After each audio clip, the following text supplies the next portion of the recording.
Well, we're going to call it to order again, guys. I love the energy in the room. There's just far too many topics here for one panel and one conversation. There's multiple conversations.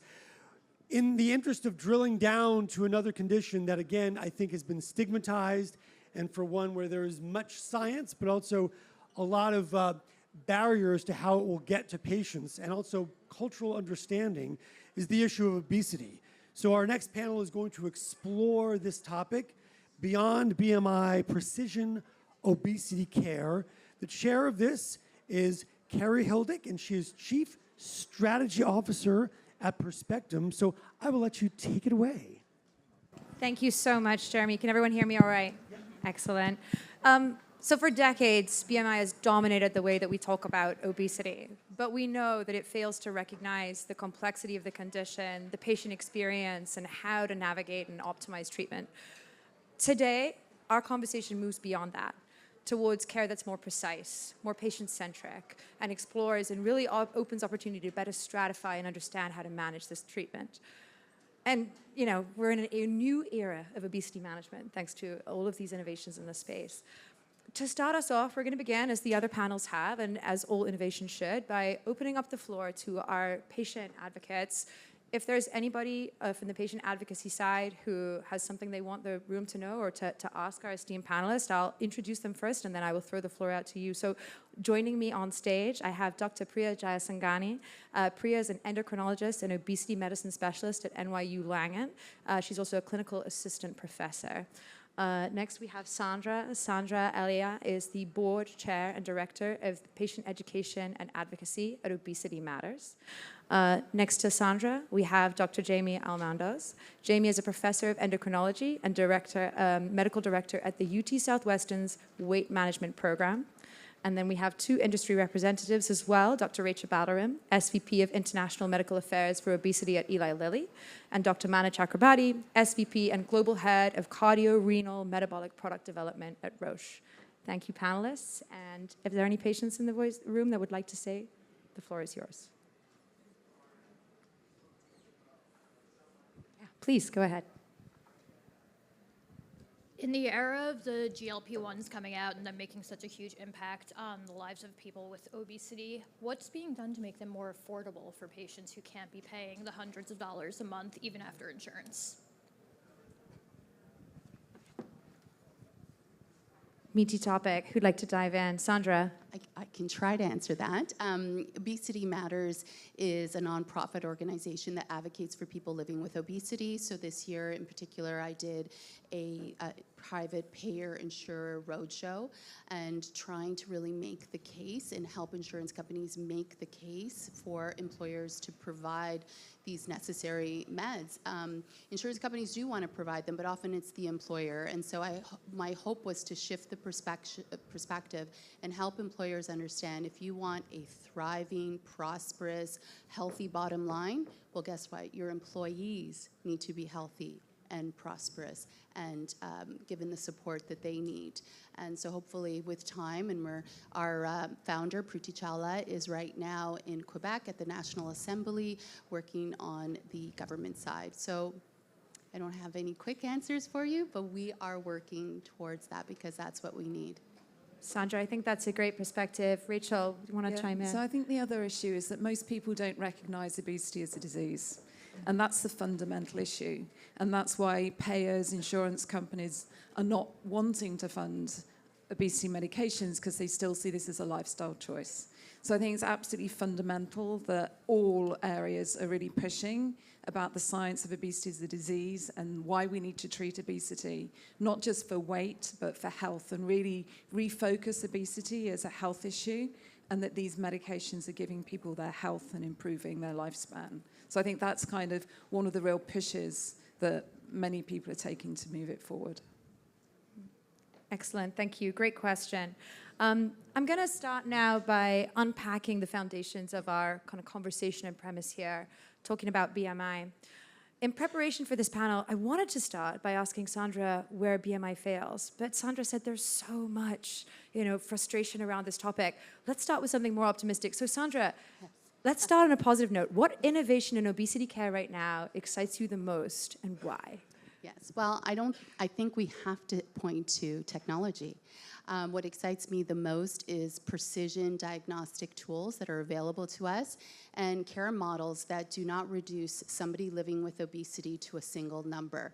So I had the good fortune of having a cover scan, and getting the results impacted me so profoundly in a way I had not expected.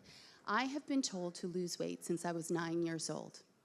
I've been told to lose weight when I had over 100 pounds to lose, and I've been told to lose weight when I had 20 pounds to lose. I've had friends, doctors, family, even a therapist told me once that I should lose about 20 pounds if I wanted to find a partner. So this is a true story. And so when I received my results and I was told that I am a prime organ donor, it was a moment where I was proud of my body, and that the 20 years that I have been working to manage my obesity showed up in the scans as no inflammation, 2% fat on my liver, my visceral fat was in check, my kidneys were excellent, and the first time in my life, I felt proud of what those scans showed. And then something happened that has never happened to me before. I was told, Sandra, you don't need to lose weight. And I thought, wow, this is incredible. And it's mainly because I sit on my subcutaneous fat is why I don't need to lose weight. But that moment, it changed me. It was validation for years of unseen work. And most importantly, it silenced a lifetime of shame. So this has been such a gift for me. I really believe technology moves us from blame to biology. And it has, for myself, and I believe for other people living with obesity, a big boost for your self-worth and a motivation. I love that, from blame to biology. And we're going to unpack that topic of stigma in the next 50 minutes. It's such an important part of this disease state and the condition and how it's dominated. But hearing what you have, Jaime and Priya, from the clinical side, BMI, it's easy, but it's not accurate. Why, or what approaches do you think, hearing these stories now about new innovations, are most meaningful to understand the patient's health? So to build on what Sandra just said, so many patients will come into the office feeling shame from other clinicians who've then referred us to a weight management center. They spent too long sitting in their primary care clinician's office looking at a BMI chart on a wall saying, do I need to be here in order to be healthy? And I think we need to kind of remove that association that in order to be healthy that you need to have a BMI between 18.5 and 24.9. And I think knowing that there can be health in a variety of different shapes and forms, and that BMI is an imperfect tool, not to get too down in the doldrums with what you said at the beginning, but that there's so much opportunity for us to connect with patients individually, to identify what their goals are for their health beyond a simple weight or BMI metric, that I'm excited by the use of technology to identify people who were missing opportunities to treat and prevent the disease from happening, and we're also not forcing people down a pathway to weight loss when it's not something that is imminently important to them or to their body systems. And Priya, from your side, yeah. I think it's very important to ask people what their actual goals are. I think in medicine, we're too focused on just numbers and not actual goals. So I think it's very important to, as a clinician or even as a patient, right, when you're going to a doctor's office, you should really voice what your actual goal is. I think as a physician, it's our duty to ask people, how can I help you today? What is your goal? How can I better your health? So I think that's one thing. I think, we can't ignore the fact that we definitely have very powerful therapeutics now when it comes to treating obesity as a disease process. I think there is a need to acknowledge that obesity is a disease, but I think more than that, I think what the true value in some of these therapeutics is that it actually opened up a gateway to have a conversation about something broader, which is actually cardiometabolic health. I think there's a significant need to address optimizing cardiometabolic health in this country. And I think that's what it really opened up the gateway towards. And I think we even see in therapeutics, a lot of medications are now moving away from having BMI criteria in their labels, right? And we are seeing expanding indications for things such as cardiovascular disease, sleep apnea, other concomitant conditions that actually exist that play a very important important role in health for individuals. Brilliant. That's a beautiful segue actually to where I wanted to go next, to bring in our industry partners here. GLPs have fundamentally changed the expectations for obesity treatment, and not just through weight loss, as you say, Priya, but through cardiometabolic benefits, a whole umbrella of multi-organ impacts. Rachel, given Eli Lilly's phenomenal success in this arena, how are you thinking about those multi-organ and system benefits and translating that and pulling it through into actual care pathways? So incretins have multiple impacts on the body, as you've just said. So we're really looking at the other benefits beyond weight loss. And there's a lot of evidence that these molecules do have weight loss independent effects. So really looking at impacts on the brain, impacts on cardiovascular, impacts on sort of brain health in general, and really looking at how we can look in other disease areas. But I think we mustn't go away from the fact that actually these are incredible drugs for people living with the disease of obesity. Before joining Eli Lilly, I spent 25 years as an obesity physician, having no effective therapies for my patients beyond bariatric surgery. And the impact that these have on how people feel, function, and their confidence is kind of something that's incredible. And sort of the previous panel was saying it's how people feel and function. If you're a person with severe obesity, you've blamed yourself your entire life. And actually, you still think it's your fault. But when you take a medication that then silences the drive to eat, you realize it's not your fault. You realize that actually you have a disease that there's a treatment for. So yes, there's all the other cardiometabolic benefits, but actually for people with the disease of obesity, then still really focusing that this is a disease with treatment that they deserve, I think is still a huge hurdle that we need to get over, because there's so few people actually accessing these treatments, and the lack of equity is a huge issue, especially if you go outside of the US. So my role is global, and yes, it's bad in the US, but you go to other countries, then it's much worse. So actually really changing the narrative and really using these medicines to improve health, again, I think is really critical. But there are the other benefits that come too.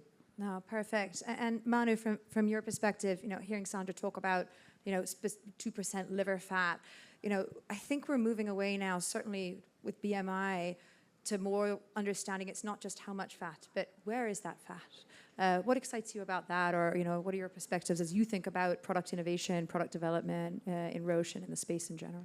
Sure, yeah, thank you for that. And I want to acknowledge Sandra for sharing that story. It's a moving story and sadly, a story that reflects the stigma that we face in our society for obesity. So, because it underscores a very important point here, and I want to echo that, which is that we're dealing with biology. It is not a willpower thing, right? And so it's not, eat better and move more.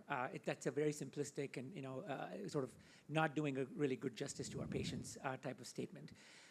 Which then brings to the question of how do we actually ultimately measure this, right? So, like for example, what is it in obesity that we're actually treating? So when you think about asthma, you don't tell people, okay, just breathe better. It's the same thing with obesity. It's what are we actually treating? So in many ways, the definitions have really evolved over some time, and I know that the BMI has been there for a long, long time. But I think what we're now starting to recognize through innovation and the science that is progressing is that it's really about the body composition per se. And then the story that Sandra shared is really a reflection of that, because just because you have a higher BMI doesn't automatically give you this label of obesity. It just tells you that you have a different body composition. And the only way to know what that is to actually look at the body composition. And luckily today we have tools for that. I mean, you have the cover scan, of course, which is a whole body MRI. You have DEXA scans, which a lot of people actually have access to, because DEXA was used as the tool to diagnose osteoporosis. It still is. As you go through the DEXA scan, you can also get body composition, percent of lean fat mass, or percent of fat mass, et cetera. And so what's really important now as we start thinking about the innovation is that where the fat is equally important, maybe more important than just the total amount of BMI, if you will. So for example, visceral adiposity, the core driver of cardiometabolic diseases. So where the fat is there, whether it's in the liver, is it in your organs, it's around your belly, makes a big difference because those are clear risk factors for cardiovascular disease, liver disease, even kidney disease, and some might even argue actually neurodegeneration. So looking at body composition, I think is much more valuable, and I really hope that we can really move forward there. And at Roche, I mean, what we're really focusing on is really trying to push the narrative and the dialogue to go just away from BMI. Yeah, brilliant. Jaime, Priya, how are you capturing this complexity in your clinics today in terms of, looking at not just how much fat, but where the fat, or how to navigate this complex cardiometabolic profile that exists amongst your patients? Yeah, so one thing I'd like to chime in about actually before I get to that question is that I think most people, when I'm seeing patients as an endocrinologist, I think most people don't quintessentially think about adipose tissue as an endocrine organ. And it is, right? And we should really realize that adipose tissue in itself is actually can pathophysiologically become bigger in volume. It can also become dysfunctional and release a lot of hormones, a lot of signaling to other organs, which can cause a lot of dysfunction, actually failure of other organs, right?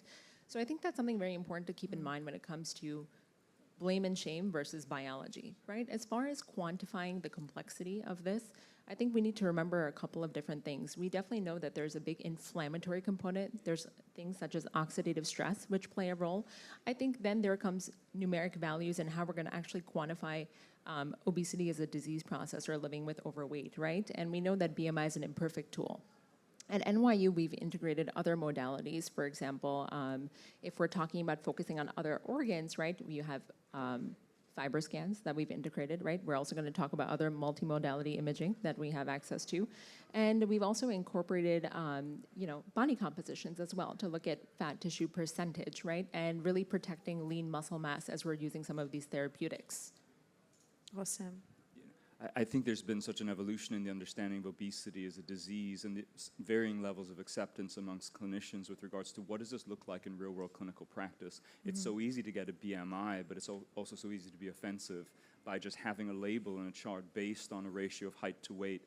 I think creating and educating our colleagues on ways to more accurately measure and assess easily in the office cardiometabolic risk and other factors, and through evidence-based guidelines and pathways, create access to imaging modalities and additional screening factors to help identify people at risk, I think is really kind of what I'm excited about and what I'm hoping that we'll see the evolution in healthcare.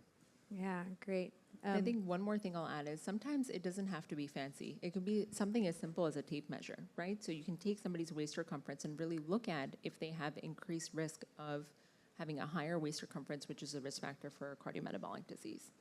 Yeah, and just to follow up on that, so the Lancet Commission, which has tried to redefine clinical obesity, and I was on the steering group for that, actually trying to find something that you can use everywhere is a real thing. So actually waist to height ratio is actually a really good measure, and it's in many sort of national guidelines. In the UK, it's in our obesity audit, just to do simple. And actually there was a direct to the public campaign to say, take a piece of string, measure your height, fold it in half. If you can't fit it around your waist, then you are at increased risk of heart attack, stroke, and you should go and see your primary care physician. So it was a direct to public, just to really show the importance of where fat is located and really emphasize why waist circumference puts you at greater risk. Amazing. I think you touched on a very important thing. And Sandra, I think you're going to to chime in on one exactly thing. what I want to probe Yeah, on. But go I ahead. think- Yeah. And obviously we want simplicity, and technology is not always available. And I think that it's important to always ask permission before the waist circumference is taken, because that can be very jarring for a person to have somebody put a measure around their waist and then decide something from that measurement. So to ask permission first is always a good idea. Well, if I can double click on that, that's exactly where I was going to go next. And it's a question maybe for each of you to address, and I don't mind if there are different opinions. In fact, it'd be more fun that way. How are we incorporating these patient voices into how we're thinking about innovations, be it in clinical care pathways, and indeed even be it all the way through in how you might be looking at your clinical trial designs? I think we're at a patient summit here. Those voices are so central, but oftentimes they are the last or the overlooked voice in all of this. So, Sandra, I'm going to give you the floor first in terms of how you think it should be. My favorite topic. Well, I think we can all agree that obesity rates are rising at an alarming rate. And so obesity really needs to be a top priority for almost any healthcare facet.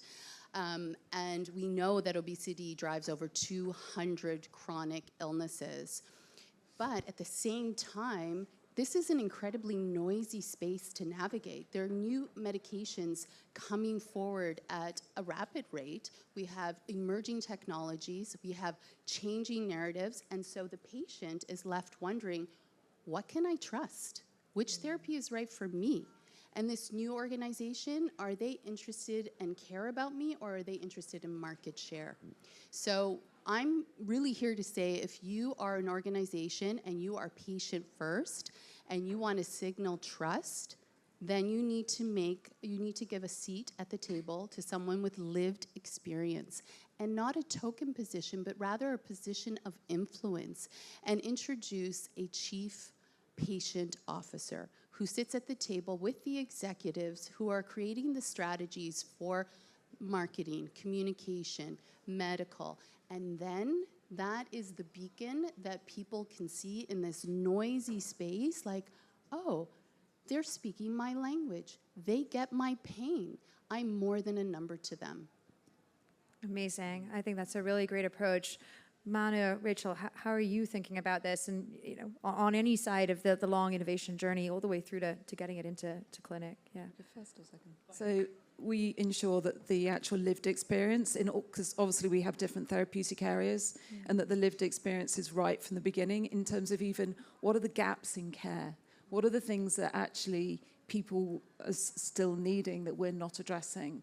And then in terms of trial design, is this realistic? Is it realistic that we want to do all of these different investigations? Because often we'll have 100 different scientific questions, but actually it's too much for the person who we're then trying to recruit. So it's really about partnering from the get-go. And actually we learn a lot and actually change the trial design. So, for example, what are the symptoms of obesity? Do we have good PROs for the symptoms of obesity? No, we don't. So we're really trying to go back to basics and say, right, what are the things that the people with lived experience really need, and then trying to address those. And it's very difficult because obviously you have regulators and you have kind of speed to get to where you want to go.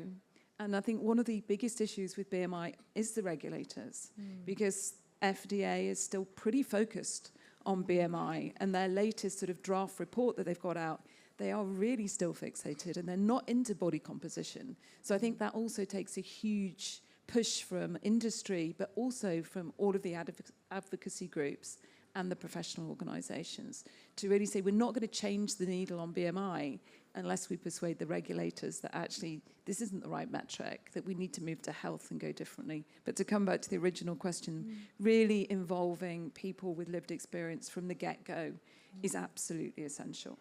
As you say, not tokenistic.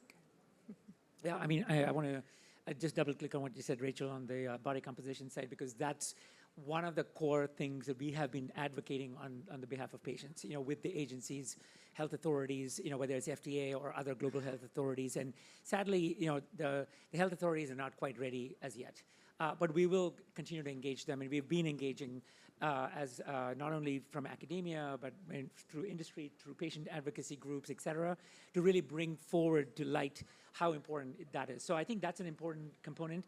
The other is, of course, we're always grateful for patients to be in our clinical studies because they are all volunteers, right? I mean, they're dedicating their time and energy to try out a new medicine or a new pathway for the benefit of others, even though they may know that there is a chance that they may be in what is called the placebo arm. So that's something that we're very mindful of, because in the era of, easy to access, therapies, how long is it okay to keep doing placebo-controlled trials? How long is it okay to say, well, you still need to volunteer your time and effort? And so I think that's something that we need to really start to think about and change. And that's what we're trying to do in our clinical trial approaches, to start thinking about what is actually a more practical way, what is a more, quote unquote, in line with the standard of care. Because Yes, from a purely scientific perspective, yes, you want to know what your drug is doing relative to a quote unquote, a saline solution or a sugar pill or a placebo, as it's called. But it's a bit of a challenge. I mean, I will certainly acknowledge that, but we're doing everything we can to try to see where in that journey can we offer non-placebo controlled trials. Yeah, actually, that's fascinating because the effects are quite profound and dramatic. You will quickly know, I imagine, if you're not in the and the one treatment thing, arm. if I may add, is of course the other thing we spend a lot of time thinking about is patient retention. Yeah. In our clinical studies as well. So, and that's really important, as a component. It's also quite challenging for a variety of different reasons. Yeah. No, brilliant. And Jaime, Priya, I think you already touched it from the perspective of having that conversation with your patients, understanding their goals. Is there anything else that you want to add in terms of how you're looking at this or how you think we should be looking at it? Yeah, I think patient journeys are incredibly complex when it comes to obesity. It's a chronic disease, and there are multiple etiologies and different journeys for everyone. I think we need to acknowledge the individualism and the heterogeneity in terms of response, but also how it impacts health. And I think, we're fortunate to have wonderful therapies, but they don't work for everyone. And exploring that patient journey, exploring why, using their voice, 60% of people stop taking effective therapies within a year, or why there may be only 40% of people filling their first prescription for a GLP-1 agent when they're living with obesity and these therapies are there. I think not enough is done, or to acknowledge the role perhaps of qualitative and mixed methods types research to incorporate better patient voices into strategies and approaches for education and engagement, because ultimately chronic disease management requires patient engagement, and if we don't have the patient voice, we won't have engagement. Yeah, well said. I agree with everything that was said, but I think the only thing I'll add in here, I think healthcare is extremely challenging to navigate. I think most of the time when I see patients coming in talking about living with overweight or obesity can be extremely traumatic. It can be emotional. It's very sensitive. I think we need to put our patients, who are people who are living with this disease state, at the center of everything throughout the spectrum of the process, whether that's healthcare, reducing stigma in the healthcare field, making sure there's appropriate equipment, clinical setting, having them have a seat at the pharmaceutical table as well, and also in community organizations and in major academic institutions, but also at the national and international level when it comes to major societies as well. Yep. May I add one thing? Please do. So just to build on that a little bit further, one of the ways that we've been trying to approach this is I think already alluded to by all of the panelists here, which is the patient is really the North Star, right? So we're keeping the patient at the focus of this whole thing to try to figure out where the needs are. And I think one of the other realizations, through science and other things that we are able to sort of glean now, is that the tremendous sort of heterogeneity and the patient segmentation, if you will, of what we just kind of label as obesity. And again, this concept of one size doesn't fit all is kind of the theme in many ways that we're beginning to realize. Yeah. And so keeping the patient as a North Star to figure out, okay, what are the different optionality that we can provide? So it's not just the trial design changes, but also just different options of therapies that can be provided. Because not everybody, as Jaime said, responds to an incretin. Maybe you need something else. Yeah, absolutely. And that's kind of bringing me on to a topic that I wanted to get into more a little bit, as we move beyond BMI to more precision diagnosis and precision approaches. I think some of us have touched on it, but let's just go a little bit deeper then. How are we ensuring that these precision diagnostics, all these exciting innovations, what we're seeing in body composition, what we can see with cover scan, some of the other tools and really exciting tools, can actually be brought into clinic in the real world, in the diagnosis of therapy, and reach patients effectively? Rachel, I can see you're keen to dive in. So there's a huge amount of education needed because this needs to happen in primary care. Obesity cannot be managed in specialist centres because so many people are affected. And part of the issue at the moment is globally, obesity is not taught at medical school. I'm not sure whether it's made it onto the US curriculum yet, but in most of the world it isn't there. So it's for something that causes such impact on health, the fact that it's not on a doctor's training. Most doctors probably get 2 weeks on nutrition, if you're lucky.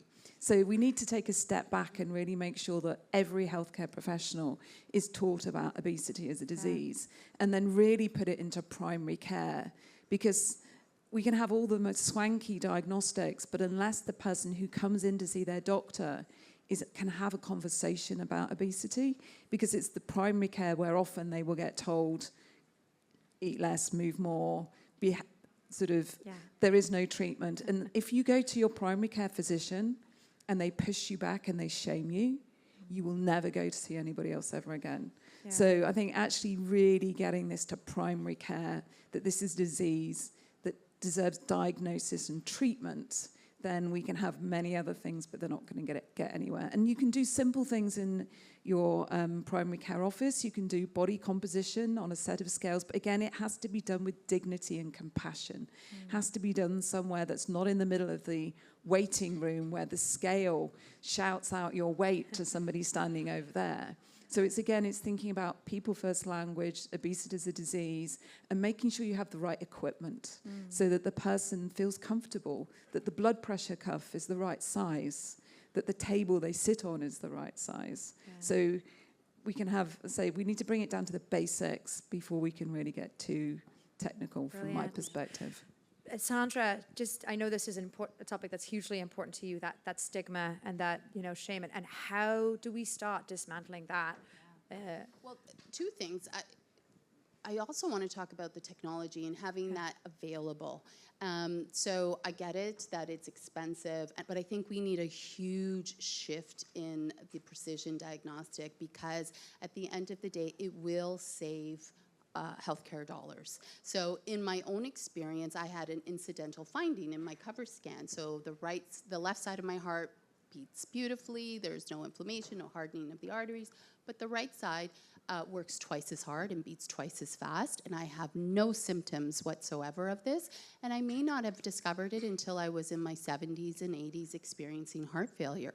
Now, my father died of heart failure, and it's a horrible way to end your life. And he costs the Canadian healthcare system hundreds of thousands of dollars. But that won't be me, because I had the scan. I already have an appointment with my GP. So we do have to figure out, how do we make this accessible, reimbursable, rooted in communities, and stop playing the short game and start playing the long game, that this small investment has saved considerable amount of time and bettered the quality of my life. Now, bias and stigma, that's my topic. I think one way to do that is the person in front of you, look at them as a whole person. Every human comes to this world wanting to thrive, wanting to flourish, and wanting to be well. When that does not happen, something has gone wrong, but we have to remember there's nothing wrong with that person. When we drop the judgment, we can actually find a solution. Judgment will have you pointing a finger of blame at the person who's actually suffering sometimes. And we know that stigma costs lives. People will delay care, they'll cancel follow-ups. Shame will keep us sick. So how do we look at that whole person? And when you assume the best of someone, you actually find out what's going on. Yeah, beautifully said. Jaime, Priya, how are you managing this interface between your primary care physicians, as you are specialized centers and you're leading in this charge of this new way of navigating it, but clearly you must be doing something right, or maybe there's something that you really want to see change. I'd love to hear your thoughts on that, and then also please, if you have comments on the really important topic of how you're dismantling the stigma in your clinic as well. Sure. So I spent 13 years training as an endocrinologist and obesity medicine specialist, and I found that I'm actually despecializing in medicine, because I am not only taking care of individuals just living with obesity and overweight, I'm actually focusing on the whole picture, right? And so we're focusing on cardiovascular health, we're focusing on the kidney, we're focusing on the liver. And so I've had to kind of do that. When I came into NYU, I actually helped develop their clinical care pathway for obesity medicine, because we went and asked people, hey, are you looking for care? Why were you not able to get the care? Was the wait time too long? Did you book an appointment somewhere else? How can we get you in quicker, faster, and in a more appropriate manner, right? And those are some of the things we did. Now I'm working on a cardiometabolic pathway, and I also work on medical education a lot. So we're actually training our future doctors, right, our medical students, on weight stigma and bias, actually. So that's how I think we have to approach the situation. We need to give the correct education to our future frontier of medicine. And at the same time, we need to acknowledge where our deficits may be and how we can better them. Yeah, Jaime. With the prevalence of obesity so high and only climbing, we can't train enough physicians, to kind of answer your question. I think most medical students now get maybe 2 hours of nutrition at best. And so it's really not enough to equip them with skills. I'm also on the board of directors of the American Board of Obesity Medicine. We can't certify enough physicians quickly enough in order to meet the demands. And so I think advanced imaging modalities, additional biomarkers can help to identify people within primary care who need then access to subspecialty care more urgently, and not to be mundane and say that we need to kind of stratify or risk assess people in order to get evidence-based care. But in the currently constrained system, I think will help us to identify opportunities which may be silent, such as what Sandra's health problem was, to make sure that we're seeing people who may not meet BMI or other criteria that really don't identify health or functional risks. No, brilliant. Yes, Manu. I mean, just to add to that, I think the one thing, this is personally, I would just say that as an endocrinologist, we've always said that obesity was always a disease. It's not some new thing that has happened over the last 2 years, right? So the problem has been that we didn't really have much you could offer that was really safe or effective. So there was this sort of, malaise, if you will, in the system of what is the point of me diagnosing anything if I don't have anything for it? But today it's very different, right? You have amazing therapies, with the GLP-1s and many others that are coming behind it. So there's something to actually offer as a hope, but also as something that can change that trajectory of health. So in that regard, I'm actually a subscriber of the fact that knowledge is a good thing. Ignorance in this case is probably not bliss. So if you have the technology, and if that technology can help you identify what you have, and then you can be directed towards the right care pathway, that you're building, and you have something to offer them, then I think, as physicians and drug developers or just, stewards of society, I think it's our obligation in some ways that we have to offer this. Yeah, no, brilliantly said. And I think it actually comes back to the question that we had at the very beginning around the cost, the barriers, the health economics of all of this. What's important about your story, Sandra, and Jaime, what also you were saying about these imaging, we struggle with this a lot at our company in Perspectum because we're MRI-based modality, right? So they instantly could perceive to be a cost barrier. But what we say is, in order to be cost-effective, you have to be effective, right? And I think that's the same is true for these therapies. And I think sometimes that gets lost in the dialogue. And that's why we're looking to go beyond BMI. Absolutely, it's free, right? It's just like something that an individual can do at home. But is it really changing the assessment? Is it helping with the risk stratification? Is it getting the right person onto the right treatment for the right duration at the right point in their journey? And I think that's why I'm so excited about the innovation in this space. Yeah. And it does come down to economics. So again, we're doing a lot of work looking at the economics savings of actually diagnosing and treating. And I think, but that's across most of healthcare, that we need to prove that actually doing things earlier saves money. And there is still a huge push against prevention. And actually getting things for prevention is very difficult. And there's a tendency to treat end-stage disease. So, for example, in the UK, obesity management medications are reimbursed, but at the moment, you have to have a BMI of 40 with 4 obesity-related complications. So that will be like treating metastatic cancer. And those are the only people who can be reimbursed because it's perceived that the sickest people will benefit most. Whereas actually we need to do all the health economics to say actually treating earlier and doing preventative is where actually you gain the health gain. Yeah, Jaime, I can see you want to chime in. Yeah, where I can see this playing in as well with advanced biomarkers and imaging is I think too often we conflate weight reduction with improvements in health across the board. The same way we might think, well, now that we have all these new and emerging agents, how do we select the agent that's right? And I think we're at risk in society and in the healthcare setting of just conflating weight loss with improvements. And by being able to track this at an organ-specific or functional level, we can tailor treatments and actually work out what is the goal, because it should be health, not just BMI or weight. Yeah, Yeah. absolutely. I Sandra. wanted to expand on that because we've talked about the cost of GLP-1s. However, I also want to talk about adherence to GLP-1s. People often abandon treatment, and I think it's because we're measuring the wrong thing. So patients believe these are weight loss drugs. So when their weight plateaus, as it will, or they reach their desired weight, why would I, as a patient, continue to take weight loss medicine? So I think that when we start measuring the right things, organ health, visceral fat, metabolic health, and now I'm tying my obesity management meds to the health and maintenance of my organs, then it's a different conversation, it's a different perspective, and suddenly it is more valuable for me to stay on these meds. Yeah, brilliant. Manu, something that Rachel touched on right in the beginning that I know is an area that you're interested in. We're talking a lot about the kind of cardio-renal, metabolic.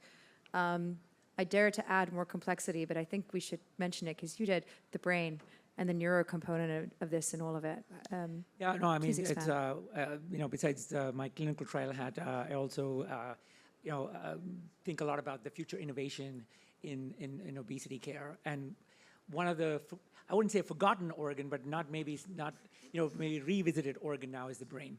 We've spent a lot of time on the heart and the kidney and all the other peripheral organs, but ultimately, one may even actually argue that obesity is ultimately a brain disease.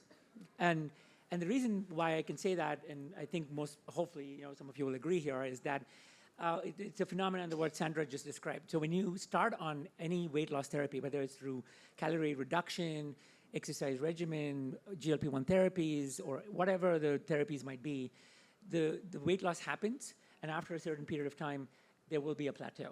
The plateau can happen in 1 month, 3 months, 1 year. It depends. But ultimately, the weight will plateau because that is the body's defense mechanism. And the term that is typically ascribed to that is called metabolic adaptation, because the body is trying to defend, the brain specifically is trying to defend against this weight loss, because that's not how we evolved as a species.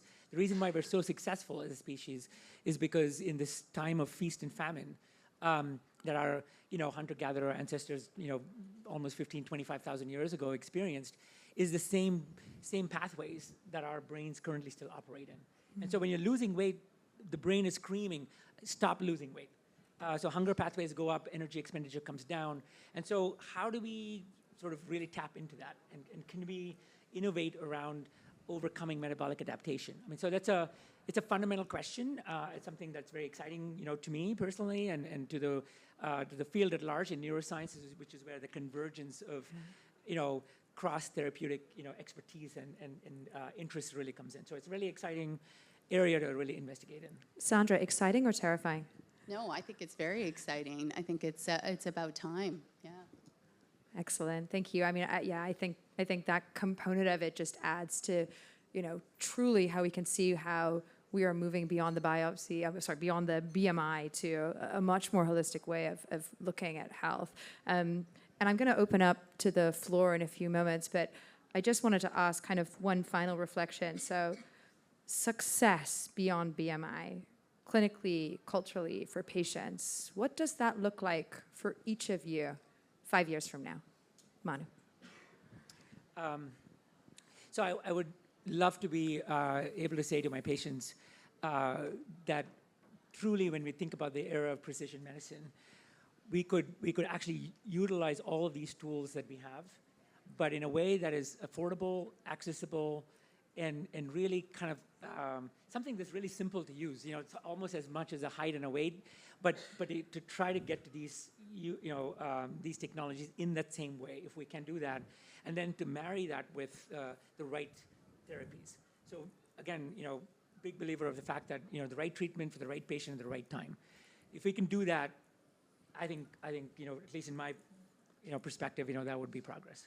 Amazing. Rachel, 5 years from now, beyond BMI, where are we? I'd be more simplistic to start with. That anybody living with overweight or obesity can go to their primary care physician, be diagnosed, be treated with respect and dignity, and having a holistic approach. So we've been talking mainly about medications, but there is also the nutrition aspect, the psychological aspect, and we mustn't forget those bits, because eating less of a crap diet is not necessarily the best way forward. So we do need to think about nutrition. And then what fits with the person's lifestyle. Is it an oral medication? Is it an injectable? Is it once a week? Is it once a month? And also, what is their goal? And a health goal. And as Sandra said already, moving away from calling them weight loss medications to obesity management and really changing the focus so that people take these medications not just for 6 weeks or 12 weeks, but to actually maximize the health benefit that we know they can bring. But actually, most people aren't getting those health benefits because they're doing a short term and then stopping. Yeah. So It's amazing how that nomenclature can drive change. Jaime. Yeah, I'm hopeful for continued innovation in this space, but this innovation is not going to come from a single biomarker or a medication. I think what we really need to do is combine the biology with empathy so that every person living with obesity is going to get that individualized, respectful care that is focused in on improvements in health and quality of life and not simply just BMI. Brilliant. Sandra. Yeah, my hope for in 5 years is that we focus on prevention. I think one of the most heartbreaking statistics is when we see childhood obesity on the rise. And to treat childhood obesity, we have to treat the whole family. And it's always struck me, especially coming from Canada, that we will not make small investments for preventative, but we will wait till you are acute, and then we will give you all the care then. And it almost seems inhumane to me.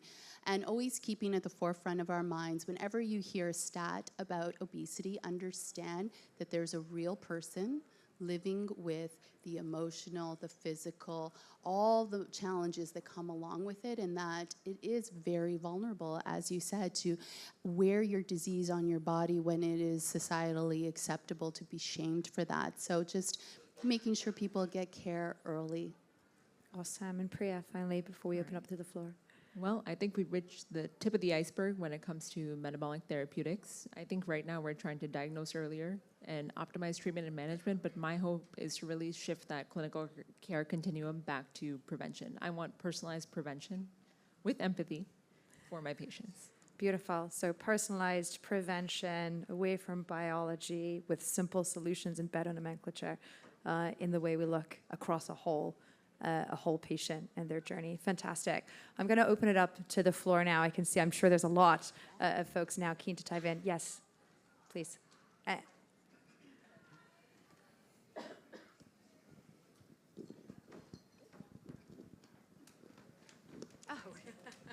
Thank I you, have a Priya. question for Manu, especially with your interest in the brain exploration, and I wonder if you're also including in that what we're hearing about a lot of the anecdotes about food noise going away with the GLP-1s, and that I think this fits into the obesity management, that even, the psychological effects of not having that, and how you might think about a clinical indication that could focus on brain health and mental well-being with that food noise issue as well.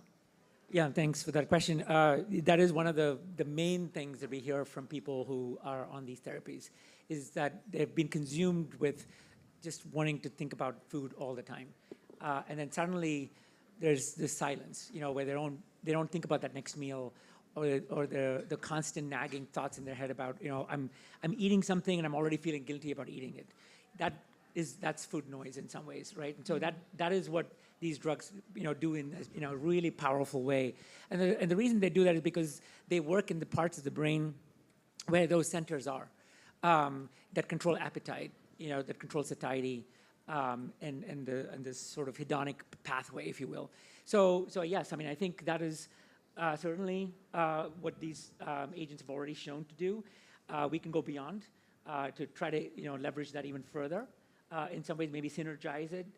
We are starting to understand on a neuronal basis what are some of these neuronal maps, where certain of these hormones may be interacting. And if we can understand that, we may be able to come up with better therapies that may be even more potent and maybe more tolerable, et cetera.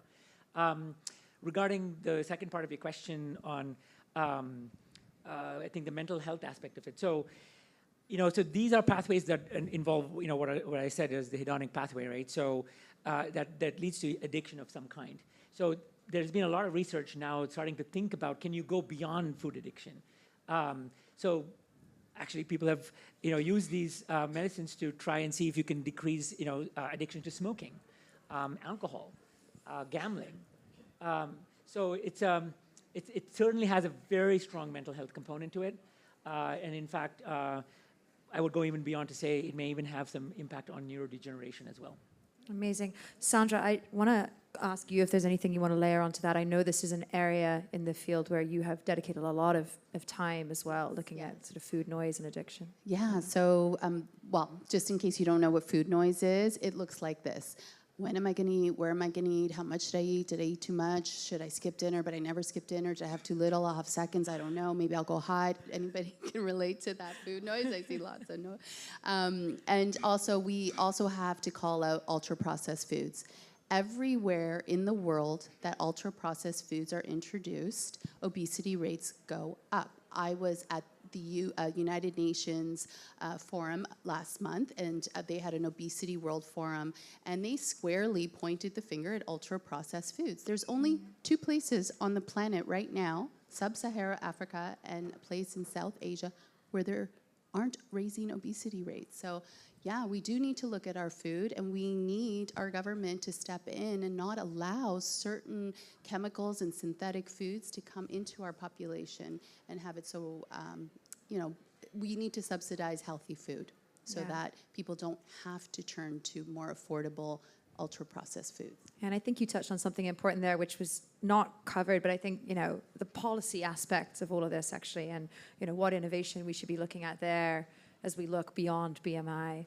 Rachel? Yeah, I was going to make a comment on ultra-processed foods. So I still have a research lab from my pre-industry, and we've just finished a study looking at ultra-processed food, and they actually change your brain wiring. So actually within a short exposure, we were using MRI scanning, showing that it actually changes your brain pathways and changes your sort of non-thinking behavior to consume these foods. So I think ultra-processed foods is an area where really we do need greater policy. And many countries do have policy on ultra-processed foods, but many don't. Not all ultra-processed foods are bad, because we do need some degree of processing in order for shelf life. But actually, we are putting chemicals into our bodies that then have an impact on our microbiome, our gut hormones, and also our brain. Yeah, perfect. Other questions from the floor? Yes, ma'am. Thank you. So I apologize in advance if this seems like a silly question. So I'm coming, my question is coming from an actual patient, and I'm a user of GLP-1s. I actually was prescribed Zepbound for sleep apnea. And you made a point about having the right equipment. And so there is a big disparity of the pen and the actual vial of Zepbound. The pen is like $1,700, which is the vial is $349. And actually, as a person who lost her insurance due to a job closure, I actually had to switch, which I do get my medicine from Lilly direct, to the vial. So when I had the pen, it was have the pen, stick it, go about my business. But for the fact that I had switched to the vial and I don't like needles, it literally takes me like a whole day to get that medicine into my body, or just sometimes I look at that needle, I'm like, forget it. And so by doing that, I realized the medicine's not really working effectively. Because, like, for instance, last Sunday I administered to myself, and then I was just so discouraged about the way I have to administer it. I didn't do it till last night, and I didn't even do it until like my older daughter came over to give it to me. And that's what happens a lot, not only to me, but my friends who have to administer it that way. So will there be like maybe a generic pen version so you don't have to, like, for people who don't like needles, like, okay, forget it. Because that's a lot of it, forget it. I'm just not going to really bother about it. Yeah, that's a really important point about the method.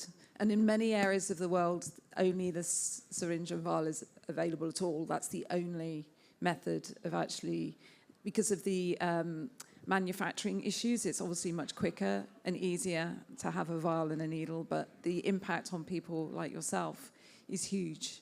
And that's a really important message for me to also take back. But hopefully, as sort of, we'll have new devices which are multi-dose to bring down the cost, because part of the issue is the plastics and the manufacturing. But it's a really important point about needle-phobic people, and that's why many people don't have these drugs. And that's where having oral drugs, which will hopefully be available next year, will also remove a lot of the barriers to do with injections. But thank you for raising that point. And a great reinforcement of that patient voice. You know, I'm so excited about it as a biochemist, but then as you say, that as a needle, actually, there's still so much innovation, and credit to the companies for not just stopping at the injectables, but looking well beyond how that can be integrated. Ma'am, you had a question. Yes. Hi, I'm Sarah Struy with the Spina Bifida Association. And my question is pretty simple. I represent a population that has a pretty severe physical disability.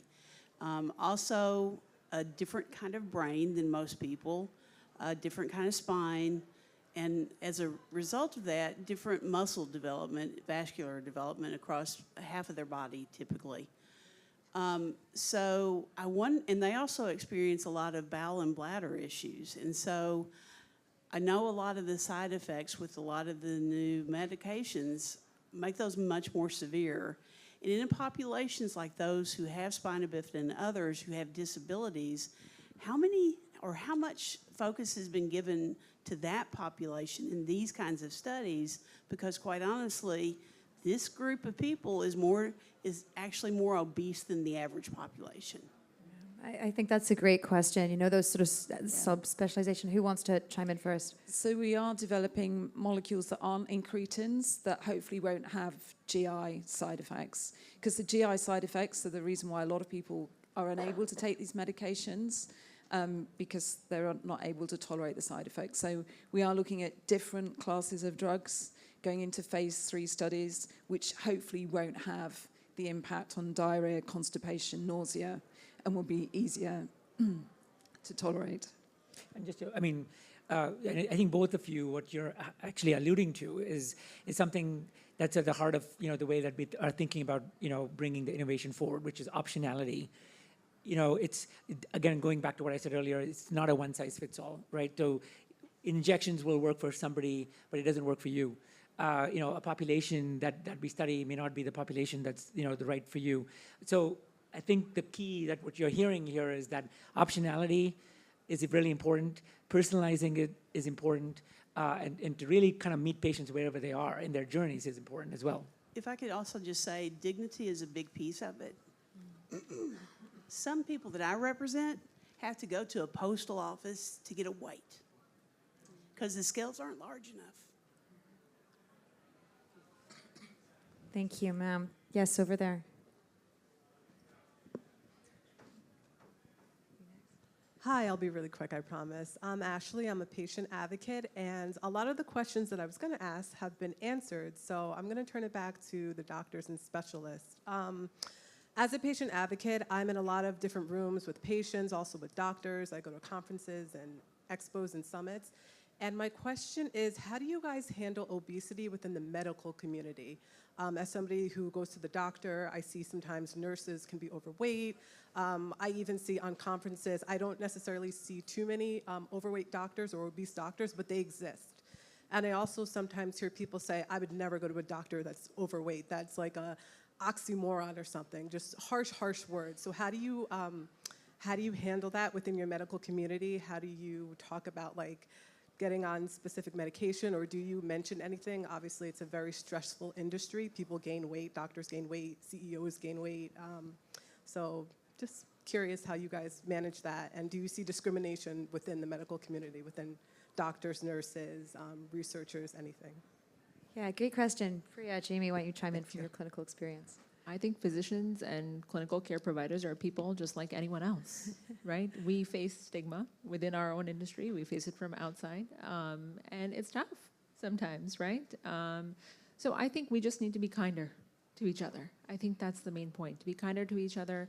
I don't think anybody per se is going out, calling out people in a clinic, but I think we all just need to educate ourselves. If something is of clinical concern to you, or even just a question, right? We see many physicians, just like any other person may be going through, for example, females may be going through perimenopause, menopause, maybe they're having weight gain. It's important that at that time, if they're concerned, that they go seek medical advice, right? I think doctors, clinical care providers, notoriously very bad at seeking care for ourselves, but I think that's something we're all working on. We're all working on that.